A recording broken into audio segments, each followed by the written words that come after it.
എനിക്കറിഞ്ഞു ഇവിടെ ഉണ്ടാവുന്നു. ഞാൻ എന്നോട് അപ്ലൈ പറഞ്ഞല്ലേ ഇതൊന്നും വേണ്ടാന്ന്. ഞാനും അന്ന് കുറേ ഓനോട് പറഞ്ഞതാണേ. ഇജ്ജ് പോന്നാ നമ്മ കല്യാണത്തിന് പോവാ. എന്നാ പോവാ. വാ. എടാ ഓനിക്കേ ഓള് ഭയങ്കര കാര്യമായിരുന്നു. നല്ല സങ്കടമായിക്കണു അല്ലേ? എടാ ജിനേഷിൻ്റെ അവിടെ ഓനവിടെ ഇരിക്കുന്നുണ്ട്. ജിനേഷേ,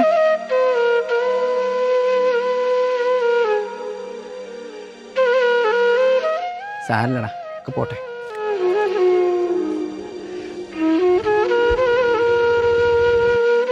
എന്താടാ